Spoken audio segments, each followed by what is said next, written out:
Following is a copy of the PowerPoint presentation given at a public meeting attended by 250 people on September the 24th at Avoca Surf Club. After this presentation, 232 people voted to strongly oppose the plans for this theatre and urged the developers, Norman and Beth Hunter, to consider a low-key alternative. Narrations by the president of the Say No to the Overdevelopment of Avoca Beach Theatre group, Mr. Steve Fortey. Good evening. The proposed plans are for alterations and additions to the existing theatre at Avoca Beach. They include plans for a 5-screen cinema complex, plus a cafe, a gallery, 5 3-bedroom, 3-storey units, and they'll be built above and beside the present cinema. The seating capacity for the theatres will go from the present 280 to 615. The old theatre will be retained, but will disappear from view if we look at it from Hunter Park. Also gone will be the current foyer and what we call the French doors that open out onto the lawn. So when we were told that the old theatre is being retained, this does not include the quaint old world charm of the foyer and the northern facade that opens out onto the lawn. Where the counter is now will be toilets, and a new, more modern candy bar and ticket selling facility for the 5 cinemas will be roughly where the present toilets are. Incidentally, the lovely little outdoor theatre immediately outside the French doors will go, consumed by the new building. This is part of the old world charm of the old theatre and its heritage values. People come to Avoca for the movie experience. That lovely feeling of open space on the lawn that remains will be diminished by the tall building on its borders. The gallery will be multifunctional, a sort of weddings, parties, anything venue, and we're not sure how many people it will cater for. It's also not quite clear to us how many people the cafe will cater for, but the artist's impressions show a good number of tables. As a guide, the Point Cafe across the park at the beach seats 80 people, and the Sands Cafe seats 60 people. Both are cafes, not restaurants. These new venues at the theatres then will very obviously become daytime venues as well as night. The complex will be built right up to the boundary of Hunter Park, no setback, which means that most of the mature palm trees lining the boundary will go. $300,000 will be donated to Council by the Hunters to beautify Hunter Park. This is very generous, but there are no plans available to see what will be done. We're keen to see there is no private use of Hunter Park, bought from the Hunter family in 1974 by the Lands Department for use as a public park. By this we mean the use of public space by providing a substantial garden buffer zone between the units and the public. We don't want to see Hunter Park become an extension of the units and the theatre. It's very likely the residents in the units built right on the boundary with no setback will not want to look directly over people barbecuing and picnicking. We note that the barbecue area that is there now is not a part of their artists' impressions. So where are the plans for the park? We think they should be on display with the DA, since they are so closely tied. They are not. Although the plans detail 5 3-storey units, they reveal there will be actually 4 levels as you view it from Vine Street. For 4 decades now, the limit has been 2 stories at Avoca Beach. We're worried, quite legitimately, that this will set a precedent. The developer who owns the little fibro houses on the big blocks of lands just behind us here at the Surf Club, for example, might easily mount a case for 3 to 4 stories of units if this goes ahead. There's a lot more money to be made this way. We've managed to keep creeping high-rise at bay so far. This is an important step in that regard. Parking, of course, is a big issue, a huge issue. The only parking provided on site is for the residents of the units. This will be beneath the units. Staff will use public car parks and deliveries will be made from the street. There is no additional parking provided for the extra hundreds that might come when the complex is close to fully utilised or even at 50 to 70% capacity. The submission by the hunters addresses the parking problem in two ways. First, by using a survey done in 2003 and another follow-up one-off survey begun at 5:15 p.m. on Saturday evening of April the 14th this year, hardly peak time, and in my view a gross misrepresentation of the very real parking problems we have here on the beachfront. When asked at Council, the Planning Department could not say where parking areas A, B, C and D on this survey were.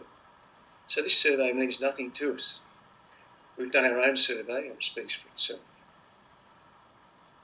The second way the parking problem is addressed is in the submission through a $200,000 donation to Council. I want to talk now about the use of spin and semantics to advance your cause. I have no problem with it, as long as it stands up to scrutiny.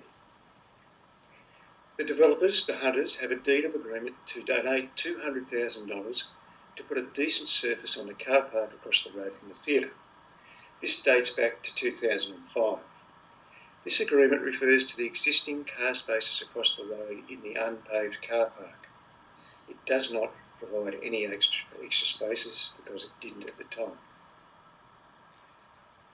Since then, only last year in fact, Gosford Council's master plan for the foreshore of Avoca Beach has been released. It provides for an extension of the very same car park we're talking about. Norman Hunter on radio and Beth in the paper are now saying concerns about parking have been dealt with via contributions and extending southern parking, implying they are providing extra parking by extending southern parking. Unfortunately, this is not so.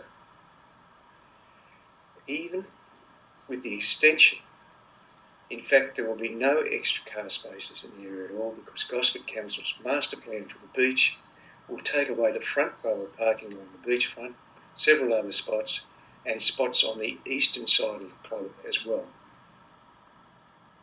To compensate for this loss of spaces right on the beach, the southern car park is being extended. But there will be no extra spaces, and this $200,000 will not result in any extra parking spots. It's worth noting that the Surf Club has lodged an objection on the grounds of parking. So in reply to Beth's statements, we feel concerns about parking has certainly not been dealt with. It's also a bit of a mystery to us that the hunters can complain one year about markets in Hunter Park causing parking problems and robbing their patrons of parking spaces, and then the next year say there'll be no parking problems if they bring in a few hundred extra people.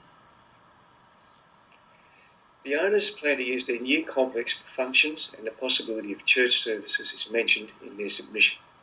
At this stage, we have a legitimate concern and a right to be worried about church services or any functions that will see 200 or 300 extra people descending on Avoca in cars on Sundays.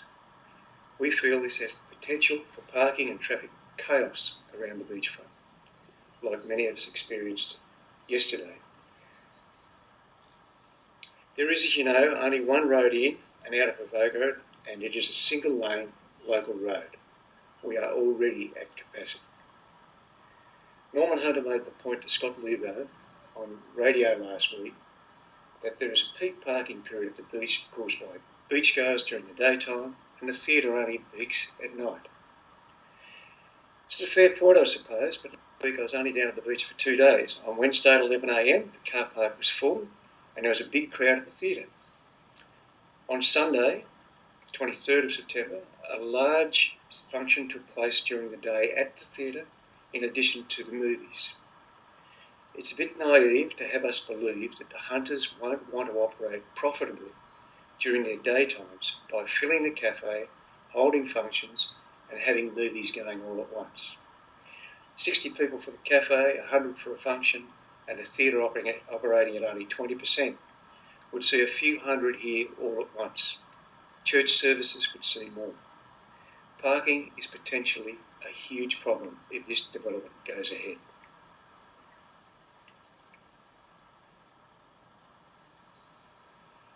So how can a complex This size will be approved by Council. We hope it won't. However, in 2007, the owners were successful in having the zoning changed. The state government approved this through LEP 456, which is an interesting document.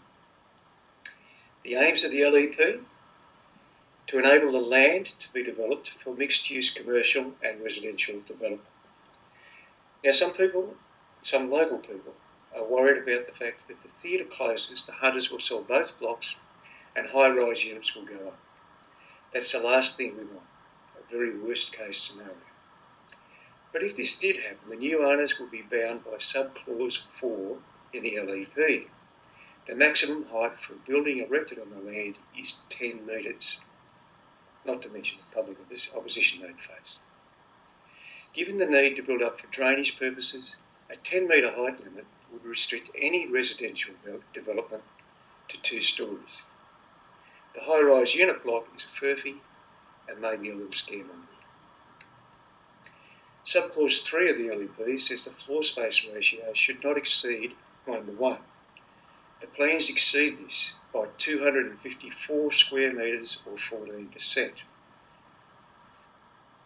Overall, the proposed development covers 86% of these 2 large blocks. The average in Avoca is 50% according to Council. That's the case with the theatre at present. They have put in a SEP 1 to get around this. Here's a few quotes from Gosford Council's DCP 159, the desired character statement for Avoca Beach. This is Council's view of what Avoca Beach should look like in the future.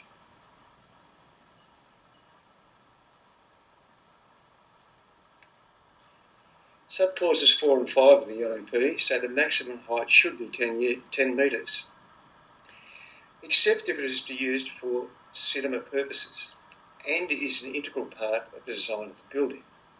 The hunters have used this clause to put their biggest new addition, Cinema 3, 2.5 metres above the 10 metre mark. This is why it towers over the existing theatre, and then we suppose they justify the extra 1.5 metres above the 10 metres for the residential units by saying this complements the overall design of the theatre and the building. A bit like buying an expensive pair of shoes and needing a new outfit to go with it. I should address one final point. The hunters seem to be giving us an all or nothing proposal. They say if their plans don't get through, the theatre will be closed. They must have 5 screens. Last year, when they lodged an objection against 2 screens planned over the hill at Terrigal, saying the coast could not cope with any more theatres. It's worth noting that at that stage, only last year, Beth was telling the community that they had plans for just 2 screens more. We would have given those plans full support provided they were within guidelines. That's why we were so shocked a few weeks ago when the new plans came out for 5 theatres. We think the all or nothing argument is a huge shame and that it doesn't have to be. In a sense, it's holding the community to ransom. Give us what we want or else. We love the theatre and we want it to survive, but at what cost? The hunter's business is the hunter's business, and I respect that.